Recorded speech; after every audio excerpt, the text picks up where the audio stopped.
하신 대로 행하여 그들의 말 뒷발의 힘줄을 끊고 그들의 병거를 불로 살랐더라.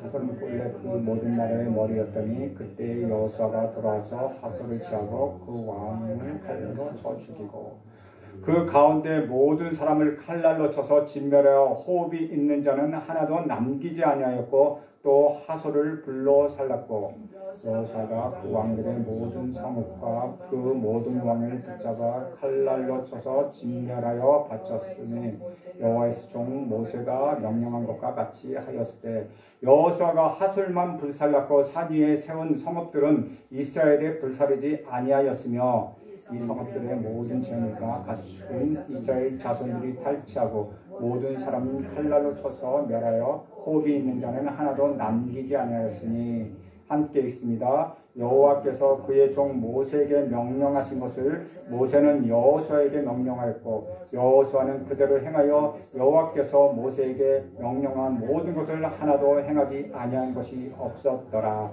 아멘. 이것은 주님의 말씀입니다.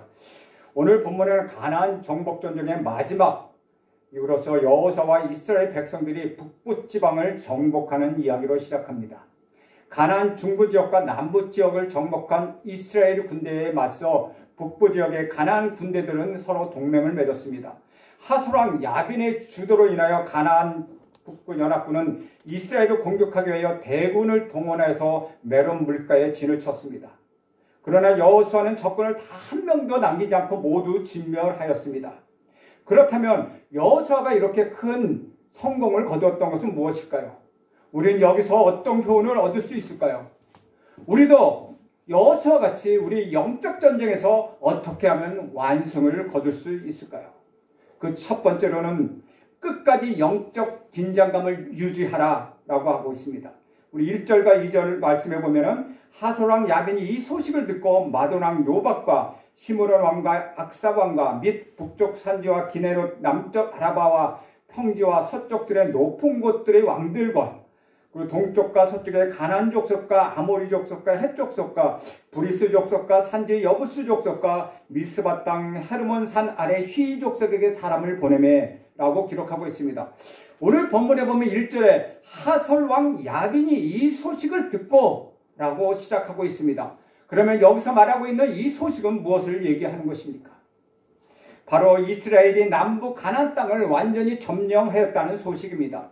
이 소식을 듣고 하솔왕 야빈은 7 족속들 등을 모두 불러서 이스라엘과 싸우자고 요청하였습니다. 하솔왕 야빈이라는 뜻은 지식이 있는 자란 뜻으로서 하솔왕을 지배하고 지휘하고 있는 그 땅을 정복하여 지배하고 있는 야빈이란 이름은 원래 왕의 이름이었습니다. 다시 말하면 그 왕을 바로와 같이 그 왕을 표현하는 말입니다. 그러나 여기에는 지식이 있는 자란 뜻을 가지고 있습니다. 이는 북방에 거주하는 부족 국가들의 지휘자 역할을 한 하솔왕의 이름이기도 합니다. 남쪽 가나안 땅 중심의 예루살렘 왕 아도니스 세덱이 중심이었다면 북쪽에는 하솔왕 야빈이 중심이 되었습니다. 야빈은 이스라엘 백성을 물리치기 위하여 동원할 수 있는 모든 왕과 모든 백성을 다 끌고 모았습니다. 악한 자들이 자신을 방어하기 위해서는 모든 세력을 결집시킨다는 것입니다. 세상의 이치는 이와 동일한 것입니다. 세상 나라들은 서로를 헛뜯고 싸우기도 합니다. 그런데 하나님의 백성을 몰아내기 위해서라면 평소에 그렇게 친하지 않았던 사람들, 전혀 친하지 않았던 사람이 연합하고 심지어는 원수들까지 손을 잡기도 합니다. 하나님의 백성을 대적하고 몰아내기 위해서라면 그렇게 단합이 잘 될 수가 없는 것이죠. 그 이유는 그 뒤에는 사탄의 세력이 대적하고 충동질하고 있기 때문입니다. 우리는 우리의 싸움의 대상이 이 세상의 사람들이 아니고 그 뒤에서 조종하고 있는 악한 사탄의 세력이라는 것을 알아야 합니다. 그러므로 우리가 이 세상 사람들을 이기고 눈에 보이지 않는 사탄의 세력을 이길 수 있는 유일한 방법은 오직 믿음으로 나가는 것입니다. 우리 4절과 5절 한 목소리로 읽겠습니다. 시작. 그들이 그 모든 군대를 거느리고 나왔으니 백성이 많아 해변의 수많은 모래 같고 말과 병거도 심히 많았으며 이 왕들이 모두 모여 나와서 이스라엘과 싸우려고 메론 물가에 함께 진쳤다. 역사학자 요세푸스에 의하면 이 당시 가나안 하솔 왕인 야빈이 이끌었던 연합군의 군대는 보병이 30만이요 기병이 1만이요 기갑부대 즉 병거부대가 2만이었다고 추측하고 있습니다. 대단히 막강한 군대였습니다. 그들은 메론 물가에 진을 쳤습니다. 메론 물가는 갈릴리 호수 서북쪽에 약 15km 떨어져 있는 호수로서 길이는 약 29km 정도, 폭은 약 6km 정도 되는 큰 호수를 가리킵니다. 이들이 이 물가에 진을 칠 수 있었던 것은 많은 말들을 위해서 물이 필요했기 때문이었습니다. 이처럼 강력한 무기를 가진 가나안 북부 연합군들은 전투를 앞두고 우리 하나님께서 여호수아와 그의 백성에게 용기를 불어넣어 주었습니다. 그런데 무엇보다도 중요한 것은 이제 그동안의 전쟁같이 작은 규모가 아니라 그들 전쟁 중에서 가장 큰 규모고 가장 중요했던 이 가나안 북부 연맹군과 전쟁은 이스라엘 백성들이 자력으로만 부딪혀야 하는 전쟁이었다는 것입니다. 우리 하나님이 분명히 용기를 주시고 함께 하시겠다고 약속은 하셨지만은 지난번 전투처럼 우박을 내리시거나 기적을 보여주시거나 해와 달을 멈추게 하시지는 않았다는 것입니다. 이제는 순전히 이스라엘 백성 그들의 힘으로만 적들을 싸워 나가야 했던 것입니다. 이런 이스라엘 백성들의 상황은 오늘날 우리 영적 전투를 치르는 성도들의 모습과 너무나도 유사합니다. 그리스도인의 삶이라는 것이 한두 차례의 영적 전쟁을 승리했다고 해서 다 끝나는 것이 아닙니다. 우리 원수 사탄마귀는 이 세상이 끝나는 그날까지 우리를 넘어뜨리기 위하여 쉬지 않고 공격하고 있습니다. 따라서 우리는 이 세상을 떠나는 날까지 치열한 영적 전투가 끝나지 않는다는 것을 명심해야 합니다. 사고는 늘 방심할 때 일어나는 법입니다. 한두 번의 영적 전투에서 승리했다고 해서 교만해지거나 나태하게 생활해서는 절대 안 된다는 것입니다. 한 번 승리가 그 다음의 승리를 결코 보장해 주지는 못하기 때문입니다. 그러므로 우리는 영적 전쟁에서 끝까지 긴장의 끈을 놓지 말아야 하는 것입니다. 남부연합군의 싸움에서 크게 승리한 이스라엘 백성들은 한편으로는 승리의 기쁨이 쌓여 있었지만 또 다른 한편으로는 계속되는 오랜 전투로 인하여 피로감을 느끼고 있었습니다. 그러나 이들은 긴장감을 풀 수가 없었습니다. 왜냐하면 이스라엘 백성을 공격하기 위하여 더 큰 세력들이 결집하여 진군해 오고 있었기 때문입니다. 그야말로 산 넘어 산이었습니다. 이스라엘 백성이 가나안 땅의 남쪽 지역을 점령했다는 소식을 들은 하솔한 야베는 위협을 느끼고 가나안 족속들을 하나씩 규합하여 북방연합군을 결성하였습니다. 이 연합군의 수는 앞서 이스라엘 백성들이 상대했던 5왕의 연합군보다도 훨씬 더 큰 규모였다는 것입니다. 그들의 규모가 얼마나 컸는지 4절의 말씀을 통해서 우리는 잘 알 수 있습니다. 해변에 모래알갱이를 수를 셀 수 없는 것처럼 수많은 북부 연합군의 연맹군 숫자가 그렇게 셀 수 없을 정도로 많았다는 것입니다. 또한 그들이 가지고 있는 말과 병거도 심히 많았다고 기록하고 있습니다. 여기서 말하는 병거는 오늘날 전차, 탱크에 해당하는 것입니다. 고대 전투에서 상대방의 전력을 평가할 때는 전차의 수를 통해서 나타납니다. 그만큼 전차는 전투에서 승패를 좌우할 만한 큰 영향력을 끼치기 때문입니다. 그러한 전차가 심히 많았다는 것은 이스라엘 백성들이 상대하기에는 너무너무 벅찰 정도로 상대방 진영의 세력이 막강했다는 것을 잘 보여주고 있는 것입니다.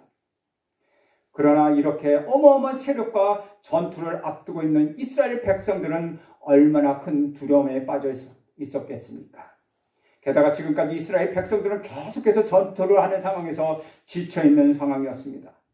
손에 들고 있는 무기를 다 내려놓고 잠시 쉬고 싶은 마음이 굴뚝 같았습니다. 이처럼 이스라엘 백성은 하나님을 의지하고 붙들지 않았다면 전멸할 수밖에 없는 상황에 내몰리고 있는 것입니다. 시간이 지나서 이것을 역사적으로 평가해 보면 이스라엘 백성들의 믿음은 전쟁이 끝난 이유가 아니라 오히려 전쟁 중에 더 좋았다는 것을 알 수 있습니다. 왜냐하면 이들은 불가능했던 전투를 계속해 나가면서 하나님을 더욱더 의지할 수 있고 또 그렇게 살아왔기 때문입니다. 이것이 바로 영적 전투를 가지는 영적 전투가 가져다주는 이점이라고 할 수 있습니다. 이처럼 영적 전투는 성도들로 하여금 하나님을 더욱 의지하게 만들어줍니다. 사랑하는 여러분, 여러분 주변에 그리스도인들을 한번 돌아다 보십시오. 큰 믿음을 가진 사람들의 공통점을 살펴보면 인생에 크고 굵직한 고난을 겪었다는 것입니다. 하나님 우리 삶에 닥쳐놓은 고난을 통하여 우리의 믿음을 성숙시키고 하나님을 향한 우리의 마음을 더욱 굳세게 빚어 가십니다. 그래서 다윗은 시편 119편에서 다음과 같이 고백하고 있습니다. 우리 화면에 있으니까 함께 읽겠습니다. 고난 당한 것이 내게 유익이라. 이로 인하여 내가 주의 율례를 배우게 되었나이다. 다윗이 이렇게 고백하는 것은 그가 고난을 통하여 그의 믿음이 성숙하였고 하나님을 향하는 마음이 더욱더 굳어졌기 때문이었습니다. 그는 분명 치열하게 영적 전투를 치르는 그 당시에 힘들고 어렵고 이 영적 전투가 빨리만 끝나기를 바라고 있었지만은 지나고 보면 그때가 가장 하나님과 가까이 교제하고 그렇게 지냈던 시절임을 기억하게 되었다는 것입니다. 따라서 우리도 고난 앞에 낙심하지 말고 오히려 고난 가운데 하나님을 더욱 친밀한 기회로 삼아야 할 것입니다. 이스라엘 백성의 약속의 땅을 점령하기까지 긴장의 끝이 놓지 않았던 것처럼 저와 여러분도 하나님께서 약속하신 하나님 나라에 들어가기까지 긴장의 끝을 놓지 않고 성숙한 믿음을 가질 수 있도록 계속해서 영적 전쟁을 감당해내야 합니다. 한 번 승리가 그 다음에 승리를 보장하지 주지 않는 것처럼 또한 우리 영적 전쟁도 다음의 승리를 보장해 주지 않는 것입니다. 이스라엘 백성은 하나님의 도우심으로 인하여서 가나안 땅 남부 정복 전쟁에서 승리하였습니다. 그러나 이것이 북방연합군과의 전투에서 승리를 보장해 주지는 않았습니다. 북방연합군의 군사들은 해변에 모래알같이 너무나도 많았습니다. 그래서 여호수아와 이스라엘은 또 하나님을 다시 한번 의지하고 강력한 적들과 싸워야만 했다는 것입니다. 사랑하는 여러분, 한 번의 영적 전투에서 내가 승리했다면 하나님께 감사해야 합니다. 그러나 한 번의 승리를 들떠서 긴장을 늦춰서는 절대 안 되는 것입니다. 또 다른 사탄의 공격이 여러분을 기다리고 있습니다. 사탄은 언제든지 우리를 넘어뜨리기 위해 열심히 일하고 있다는 것을 명심하십시오. 그러니 언제나 영적 전투에 깨어있는 여러분 모두가 되시기를 간절히 바랍니다. 두 번째는 불가능한 상황 속에서도 두려워하지 말라는 것입니다.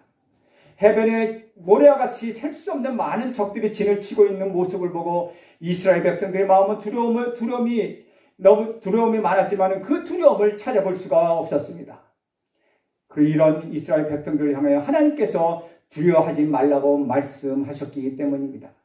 6절 상반절에 보면 이렇게 되어 있습니다. 여호와께서 여호수아에게 이르시되 그들로 말미암아 두려워하지 말라. 내가 내일 이맘때에 내가 그들을 이스라엘 앞에 넘겨주어 몰살시키리니. 오늘 이 말씀은 참으로 인상적입니다. 먼저 하나님께서 내일 일어날 일을 미리 여호수아에게 말씀해 주셨습니다. 만일 우리가 다음날 일어날 일을 미리 알 수만 있다면 얼마나 좋겠습니까? 하나님의 말씀은 인간이 전쟁을 치르기 전에 이미 승패가 하나님의 손에 의하여 결정되었다는 사실을 보여주고 계시는 것입니다. 인류의 역사는 우리 하나님의 손에 의하여 움직여지고 있습니다.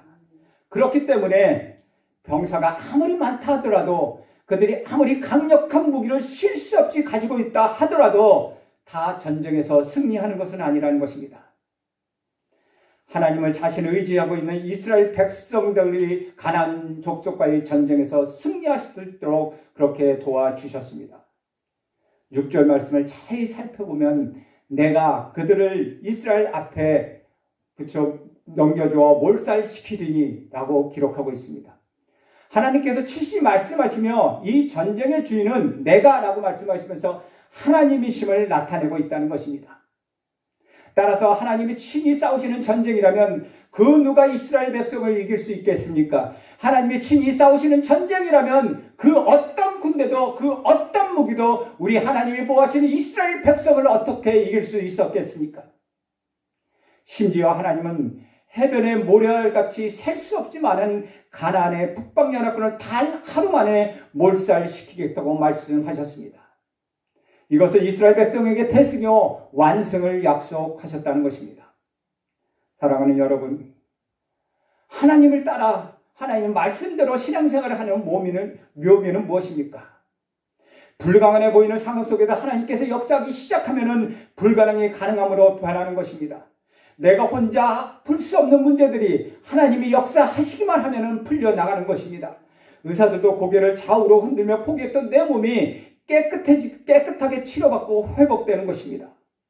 이와 같이 우리 힘과 우리 능력으로 결코 해결할 수 없는 인생의 문제들이 하나님의 능력으로 해결되는 것, 그것이야말로 신앙생활을 하는 가장 큰 묘미가 아니겠습니까?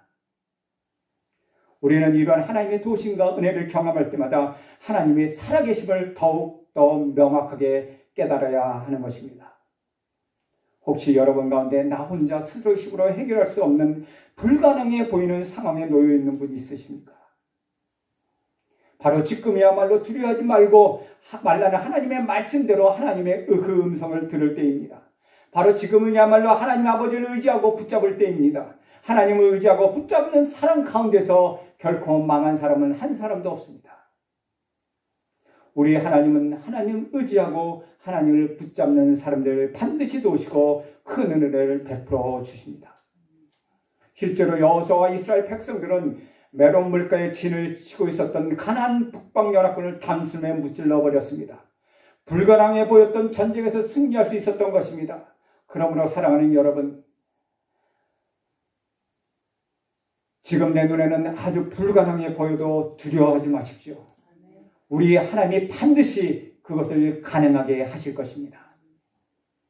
세 번째는 자기 자신에게 가장 유리한 방법을 사용하라는 것입니다. 이러한 막강한 세력과 싸워 이기기 위해서 이스라엘 백성이 해야 할 일은 하늘의 하나님의 군대와 가나안 족속의 연합군들이 싸우도록 하는 것이었습니다. 즉 하나님이 주력 부대가 되고 이스라엘 백성들을 보조하는 군대가 되면 승리는 정해진 것이라는 겁니다. 그런데 이스라엘 백성들이 북쪽 가나안 족속들과 싸우는데 가장 불리했던 점은 적들이 가지고 있었던 말과 병거였습니다. 이것은 이스라엘 백성들이 아무리 애를 써도 극복할 수 없는 한계였다는 것입니다. 그런데 이때에도 여호수아는 요행을 바라지 않았습니다. 여호수아와 이스라엘 백성들은 자신들의 강점을 이용하였습니다. 그렇다면 이스라엘의 장점은 무엇입니까? 지금의 군사력으로는 그들과는 상대도 되지 않습니다. 대단한 무기를 가진 그들과는 비교가 되지도 않습니다. 그런데 한 가지 그들이 가지고 있는 강점은 기동력이 정말로 대단하다는 것입니다. 지난번 기브온과 도우로 나아갈 때 3일 걸린 길을 하루 만에 축파하여서 그 남부 연합군을 완전히 섬멸하지 않았습니까? 그 정도로 그들은 대단한 기동력을 소유하고 있었습니다. 그렇다면 그들이 언제부터 이런 기동력을 갖춘 군대가 되었을까요? 이스라엘이 처음 애굽에서 나올 때 그야말로 많은 잡족들이 섞여 있는 피난민에 불과하였습니다. 그런데 광야 생활 40년 동안 구름기름과 불기둥을 인도하시는 하나님께서 떠나라 하면 즉시 떠나야 했고 뿔나팔 소리가 들리면 즉시 출발해야 했던 그 훈련이 바로 이 기동력을 갖추게 한 군대로 만들었다는 것입니다. 고난이 그들에게 유익이 되었습니다. 고난이 빠른 기동력을 갖추게 하였고 그 기동력이 승리를 거두는 원동력이 되었다는 것입니다. 사실 이스라엘이 주둔하는 길갈에서부터 메론 물가까지는 약 150km나 되는 먼 거리였습니다. 그런데 하나님께서는 다음날 이맘때쯤 승리를 주시겠다고 말씀하셨습니다. 그만큼 기동력이 요구되는 전투였습니다. 그런데 지금까지 여호수아가 쓴 전법 중에서 가장 잘하는 전법은 바로 이 기동력을 이용하는 기습작전이었다는 것입니다. 특히 밤에 기습하면 말이나 병거가 많은 것 아무것도 소용이 없게 되는 것입니다. 우리 7절 말씀 함께 읽겠습니다. 시작. 이에 여호수아가 모든 군사와 함께 메론 물가로 가서 갑자기 습격할 때에 여호수아는 자신들이 가장 잘하는 방법으로 그들을 공격하였습니다. 그 방법이 이번에도 먹혀들었습니다. 북쪽에 있는 가나안 족속의 일단 숫자는 많았기 때문에 그들의 마음에는 여유가 있었습니다. 그리고 병거가 있었기 때문에 그들은 모두 다 이것은 이긴 전쟁이라고 생각했습니다. 그들은 교만했습니다. 그런데 이스라엘 백성들이 기습 공격을 하니 병거나 말이나 아무런 것이 소용이 없었습니다. 따라서 싸울 때까지는 자기에게 가장 유리한 방법이 무엇인가 생각하고 그 유리한 방법을 가지고 싸우는 것이 매우 중요합니다. 다윗에게도 가장 확실한 방법이 있었습니다. 바로 물맷돌로 싸우는 것이었습니다. 다윗의 물맷돌은 빗나간 법이 하나도 없습니다.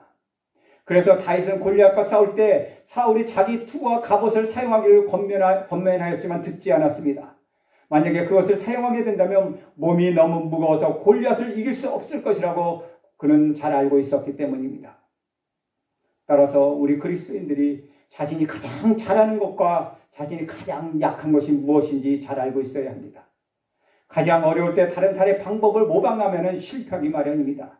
그래서 나 자신이 가장 유리한 방법으로 싸워야 하는 것입니다. 여호수아는 이번에도 기습작전을 사용하였습니다. 8절에 보면 이렇게 기록하고 있습니다.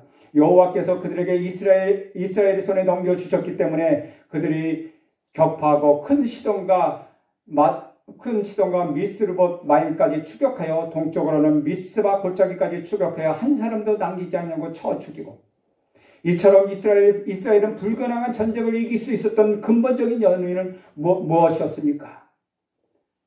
가장 근본적인 원인은 누가 적국을 이스라엘 손에 붙이셨습니까?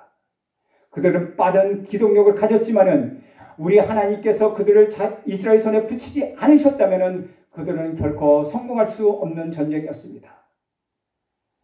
이스라엘이 강해서 이긴 전쟁이 아니었습니다. 하나님께서 이스라엘 백성을 도우셨기 때문에 승리한 전쟁이었습니다. 우리도 우리의 삶도 마찬가지입니다. 인생은 소유가 많다고 해서 승리하는 것이 아닙니다. 학식이 많다고 해서 문제를 다 해결할 수 있는 것도 아닙니다. 날 도와주는 사람이 많다고 해서 모두가 성공할 수 있는 것도 아닙니다. 우리 문제들은 하나님께서 도와주시기 때문에 온전히 해결될 수 있는 것입니다. 하나님은 미련한 자들에게 지혜를 주십니다. 무능한 자들에게 능력을 주십니다. 연약한 자들에게 힘을 주셔서 그들을 사용하십니다. 오직 하나님만을 의지하고 하나님만 붙들고 살아가는 자에게는 하나님이 그에게 한계와 그의 연약함을 뛰어넘도록 그렇게 승리하도록 도와주시는 것입니다. 나는 여러분 모두에게 이런 하나님의 축복이 가득하기를 축원드립니다. 네 번째로는 확신과 믿음 위에서 끝까지 순종하여 순종이 능력이 되게 하라는 것입니다. 6절 말씀을 다시 보면 하나님께서는 이 여호수아에게 말의 뒷발의 심줄을 끊어버리고 병거에 모두 불살라버리라고 말씀하셨습니다. 왜 하나님은 이 좋은 말과 이 좋은 병거들을 다 버리라고 말씀하셨을까요? 왜 하나님은 말의 뒷발의 힘줄을 끊고 병거들을 다 불태우라고 하셨을까요? 그렇다면 여호수아와 이스라엘 백성은 어떻게 반응했을까요? 하나님 말씀을 무시하고 말과 병거를 선택했을까요? 다행히도 이들은 전쟁에서 하나님의 말씀에 순종하였습니다. 9절 상반절에 보면 여호수아가 여호와께서 자신에게 명령하신 대로 행하여, 12절 하반절에 보면 여호와의 종 모세가 명령한 것 같이 하였을 때, 15절에 보면 여호와께서 그들의 종 모세에게 명령하신 것을 모세는 여호수아에게 명령하였고 여호수아는 그대로 행하여 여호와께서 모세에게 명령하신 모든 것을 하나도 행하지 아니한 것이 없었더라. 모든 것을 하나도 행하지 아니한 것이 없었더라. 다시 말하면 철저히 온전하게 순종하였다는 것입니다. 이것이 바로 여호수아의 전법이었습니다. 물론 적국과의 전쟁에서 승패하는 것도 중요합니다. 그러나 하나님의 백성들에게 있어서 가장 소중한 것은 하나님 말씀에 순종하는 것이었습니다. 이스라엘은 말의 심줄을 끊고 병거를 남김없이 불태우라는 하나님 말씀에 순종함으로 인하여서 그들은 불가능한 전쟁을 승리할 수 있는 완전한 승리를 쟁취하였습니다. 우리도 이들과 같이 영적 전쟁에서 말과 병거가 아니라 하나님을 의지해야 합니다. 세상적인 방법으로는 영적 전쟁을 감당할 수가 없습니다. 영적 전쟁은 나의 소유나 나의 지식으로는 승리할 수가 없습니다. 오직 하나님을 향한 믿음과 하나님을 향한 순종만이 그것의 승리를 보장해 주는 것입니다. 사람의 능력과 의지는 한계가 있다는 것입니다. 하나님께서 우리를 위해서 싸우실 때 우리는 승리할 수 있습니다. 그러므로 저는 여러분 모두가 하나님의 방법으로 살아가기를 간절히 바랍니다. 우리 하나님은 이런 여호수아에게 승리를 약속하셨습니다. 6절 하반절에 내일 이맘때에 내가 그들을 이스라엘 앞에 넘겨주어 몰살시키겠다고 말씀하셨습니다. 그런데 하나님은 이스라엘 백성에게 가나안 족속의 말에 뒷발에 힘줄을 끊고 병거를 불사르라고 말씀하셨습니다. 이것은 참 어떻게 보면 이건 참으로 이해하기 힘든 명령이었습니다. 이스라엘 백성들이 말과 병거를 빼앗아 만약에 전쟁에 임한다면 얼마나 유리하였겠습니까? 그러나 하나님은 말과 병거를 의지하지 못하게 하였습니다. 그렇지만은 이스라엘 백성에게는 가나안 이방 족속들과 싸울 때 이 말과 병거가 꼭 필요한 것들이었습니다. 과거의 고대 사회에서 그 한 나라의 국력과 군사력을 이야기할 때는 얼마나 군대를 가지고 있느냐, 얼마나 많은 병거를 가지고 있느냐, 얼마나 많은 군사를 가지고 있느냐에 따라서 그 나라의 군사력과 국력을 결정하게 하였습니다. 요즘 전쟁을 치를 때도 그 나라의 경제력이 뒷받침되지 않으면 전쟁에서 이길 수가 없습니다. 그래서 한 나라의 국력을 이야기할 때 대부분 경제력을 가지고 이야기합니다. 그러나 과거에서는 그 나라의 국력을 이야기할 때는 그 나라의 군사력이 어느 정도 되느냐로 평가하였다는 것입니다. 그리고 그 나라의 군사력을 이야기할 때는 말과 병거의 수로 나타내었습니다. 따라서 한마디의 말, 한 대의 병거가 필요한 그 시점에 하나님은 여호수아에게 너희들이 내일 전쟁에서 승리하면은 너희들이 획득한 적군의 말들을 그냥 두지 말고 그 말의 뒷발의 심줄을 끊어버리고 병거들은 불태우라고 말씀하십니다. 말들의 뒷발의 힘줄을 끊어버리면 그 말은 제대로 달리지 못하여서 전투력을 상실하고 아무짝에도 쓸모없게 되는 것입니다. 과거 이스라엘 백성이 애굽에서 나와서 홍해를 건넜을 때 말을 탔거나 병거를 타고 뒤쫓아왔던 애굽인들이 모두 다 물속에서 죽었던 것을 눈앞에서 보았습니다. 그럼에도 불구하고 그들이 막상 홍해를 건너나니 그렇게 건너고 나서 보니 말과 병거가 너무나도 부러웠습니다. 왜냐하면 병거를 타고 가면 얼마나 편안합니까? 말을 타고 가면 더 빨리 갈 수가 있습니다. 그런데 우리는 예수를 아무리 밀어도 나는 병과 말이 필요해 라고 말하고 있는 것입니다. 아니, 말과 병거 중에도 더 좋은 것을 찾으려고 합니다. 그런데 하나님께서는 말과 병거를 끊어버리라고 말씀하십니다. 정말 순종하기 어려운 말씀입니다. 우리 하나님께서는 정말로 순종하기 어려운 말씀만 골라서 하십니다. 우리 주님께서는 말과 병거를 끊으라고 말씀하십니다. 오직 구원만 원하니지 하나님을 끊임없이 우리를 위하여 하나님께서는 끊임없이 우리에게 묻고 계시는 것입니다. 우리는 구원도 좋지만 자꾸 학벌도 갖고 싶고 용모도 갖춰졌으면 좋겠고 재력도 있으면 좋겠고 명예도 있었으면 좋겠고 그런 것을 원하는 것입니다. 모를 때는 괜찮았는데 연합군들이 쳐들어오면서 수많은 말과 수많은 병거를 이끌고 오고 있습니다. 그것을 빼앗고 싶어집니다. 우리가 모를 때는 기도도 안 하면서 믿음만 있으면 되지라고 생각합니다. 그런데 그 속에 취하고 싶은 것이 있습니다. 내가 승리했는데 내가 좀 필요한 것을 가지고 취하면 좀 어때? 라고 생각합니다. 그런데 하나님께서는 단 한 필의 말도 단 한 대의 병거도 절실히 필요한 그 시점에서 여호수아에게 말의 힘줄을 끊으라 병거들을 불사르라고 명령하십니다. 이것은 그들이 가지고 싶었던 가장 절실했던 그것을 포기하라고 말씀하시는 것입니다. 우리 같으면 어떻게 이렇게 했을지도 모릅니다. 하나님, 이거는 못합니다. 어떻게 그럴 수가 있습니까? 이렇게 척박한 땅에 말 한 필을 구하고 병거 하나를 제작하는데 얼마나 많은 비용이 들고 얼마나 많은 시간이 걸리는지 아십니까? 적군으로부터 어렵게 획득한 이 말과 병거를 불사르고 말의 힘줄을 끊으라뇨. 하나님, 이것만은 할 수가 없습니다. 그러나 여호수아는 하나님의 말씀대로 순종하였습니다. 사무엘하 8장 4절에 보면 이스라엘 위대한 임금이었던 다윗도 적군을 쳐부수고 난 뒤에 그에게 마병 1700명과 보병 2만 명을 사로잡고 병거 10대의 말만 남기고 다윗이 그 외의 병거애들의 발에 힘줄을 다 끊었다고 말씀하고 있습니다. 마병 1700명, 다시 말하면 마병 17,000명, 다시 말하면 17,000마리의 말, 얼마나 많은 수의 말입니까? 그렇지만 다윗은 병거 100대의 말만 남기고 그 외의 말들은 전부 발의 힘줄을 끊어버렸다는 것입니다. 다윗이 주변에 있는 이방 나라를 정복해 나가면서 여호수아와 못지않게 많은 말이 필요했고 병거도 더 필요했을 것입니다. 그런데 다윗은 하나님의 명령에 따라서 과감하게 말의 발의 힘줄을 끊어버렸습니다. 이것은 스스로 군사력을 의지하지 않고 여호와 우리 하나님을 의지하겠다는 모습을 잘 보여주고 있는 것입니다. 그렇다면 이스라엘 백성에게 가장 강력한 무기는 무엇이었습니까? 바로 철저한 순종과 그에 따른 기도였다는 것입니다. 그런데 말이나 병거가 많아지면 기도하지 않을 가능성이 높아지기 때문입니다. 우리 생각에는 말도 많고 병거도 많고 하나님을 의지하면 될 것 같은데 인간이란 마음은 너무나 간사해서 말과 병거를 갖게 되면 하나님을 덜 의지할 가능성이 많아진다는 것입니다. 하나님 앞에서 가장 복된 사람은 언제나 하나님을 의지할 수밖에 없는 사람입니다. 그래서 하나님은 사랑하는 자에게 언제나 절대적으로 하나님을 의지하게 고난도 주고 시험도 주고 환난도 당하게 하십니다. 우리 주님께서 사도 바울을 얼마나 사랑하셨습니까? 사도 바울을 통해서 얼마나 많은 능력들이 나타나게 하셨습니까? 그러나 사도 바울은 자신의 병을 고치지 못했습니다.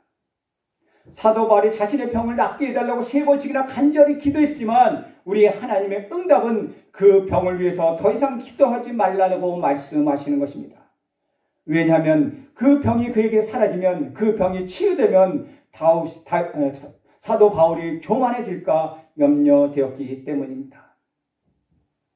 우리는 때때로 내가 원하는 것이 채워지지 않아서 너무나도 힘들게 느껴질 때가 너무나도 많습니다. 그러나 사실 그것이 복이라는 것입니다. 왜냐하면 원하는 것이 나에게 없기에 하나님께 매달려 기도하지 않고는 견딜 수 없기 때문입니다. 사랑하는 여러분, 하나님을 의지하는 사람은 겸손합니다. 하나님을 의지하는 사람은 자신의 분수를 합니다. 하나님을 의지하는 사람은 내 자신이 하나님 앞에서 얼마나 부족한 사람인가를 인정합니다. 그렇기 때문에 겸손해질 수밖에 없는 것입니다. 그러나 인간을 의지하는 사람은 쉽게 방자해지고 교만해지는 것입니다. 한 개인이나 한 국가도 마찬가지입니다. 하나님을 의지하지 않는 사람은 그 한계가 없어져 버립니다. 그러다 보니 자기 분수도 모르게 됩니다. 그래서 방자해지고 거만해지고 교만해질 수밖에 없습니다. 그 결과 그런 사람은 가나안 족속처럼 진멸당할 수밖에 없는 것입니다. 우리 9절 말씀 다시 한번 읽어보겠습니다. 시작. 여호수아가 여호와께서 자기에게 명령하신 대로 행하고 그들의 말 뒷발의 힘줄을 끊고 그들의 병거를 불러 살랐다. 그것을 바라보는 많은 이스라엘 사람들은 한편으로는 참 아깝다 그런 생각을 했을지도 모릅니다. 우리도 인생을 살아가면서 포기해야 될 것을 포기하지 못합니다. 그것에 질질 끌려 과감히 내던지지를 못하는 것입니다. 내던져야 할 텐데 내던지지를 못하고 그것에 과감히 끌려가고 있습니다. 결국은 그것에 얽매이게 되고 인간적인 애착을 가지게 되고 인간적으로 너무 아까워서 그것을 포기하지 못하고 내던지지 못합니다. 그럴 때 우리는 그것으로 인하여 커다란 아픔을 경험하게 되는 것입니다. 그런데 하나님께서 말의 힘줄을 끊고 병거를 불사르라고 말씀하셨을 때 여호수아는 단호하게 그것을 이행하였습니다. 하나님께서 나와 함께 하시면은 하나님께서 우리를 도와주시기만 한다면 내게 말이 없어도 내게 병거가 없어도 내가 이길 수 있다는 확신과 믿음이 있었기 때문에 여호수아는 하나님을 전적으로 순종할 수 있었다는 것입니다. 우리가 인생을 살아갈 때 하나님께서 약속하셨고 하나님께서 허락하셨고 하나님께서 나를 위하여 예비하셨다는데도 불구하고 내 마음속에는 그 확신이 없고 그 믿음이 없어서 열등감 속에 빠지게 된다면 우리는 방황하게 될 것입니다. 정말로 엄청난 커다란 일을 할 수 있는 사람이 쓸데없는 열등감에 빠져서 그의 마음이 어두워지고 불안과 불평과 불만이 가득 차게 되며 자기 할 일을 다 하지 못하고 주저앉아 버리는 일을 우리 주변에서 많이 볼 수 있는 것입니다. 그런데 하나님께서 우리에게 할 수 있는 수많은 방법, 우리가 할 수 있는 수많은 길을 우리에게 제시하고 계시는 것입니다. 내게 능력 주신 자 안에서는 내가 모든 것을 할 수 있다. 이 믿음을 가지고 갈 때 하나님께서 수많은 지혜를 통하여 이런 이유로 혹은 저런 이유로 할 수 없었던 그렇게 변명했던 우리에게 믿음과 확신을 갖게 하십니다. 주 안에서 사랑하는 여러분, 아무리 어려움을 닥쳐도 그 어려움으로 인하여 낙심하지 마십시오. 믿음에 굳게 서서 끝까지 견디십시오. 그럴 때 하나님께서는 가장 좋은 때에 가장 좋은 것으로 우리에게 응답해 주실 것입니다. 하나님께서 우리를 끝까지 도와주실 것입니다. 그러므로 하나님을 의지하고 확신과 믿음에 굳게 서서 날마다 영적 전쟁에서 승리하는 저와 여러분이 되시기를 우리 주님의 이름으로 축복합니다. 오늘 주신 말씀을 가지고 우리 이렇게 함께 기도하겠습니다. 주님, 이 세상에서 우리가 살아갈 때 너무나 힘든 일이 많고 사탄은 호시탐탐 우리를 노리고 있습니다. 하나님, 여호수아가 불가능한 전쟁을 이길 수 있었던 것처럼 우리도 불가능해 보이는 이 영적 전쟁을 끝까지 이길 수 있도록 도와주시옵소서. 하나님, 우리의 영적 긴장감을 유지할 수 있도록 도와주시옵소서. 불가능할 때에도 그 불가능을 보고 두려워하지 않게 하여 주시옵소서. 하나님, 나의 가장 유리한 방법, 내가 신앙생활에서 가장 유리한 방법, 내가 가장 잘하는 것이 무엇인지 그 방법을 통하여 주님과 친밀해질 수 있도록 도와주시옵소서. 무엇보다도 주님이 주시는 확신과 믿음에 굳게 서서 끝까지 순종함으로 인하여 그 순종이 나의 능력이 되게 해달라고 우리 함께 한 목소리로 기도하겠습니다. 하나님,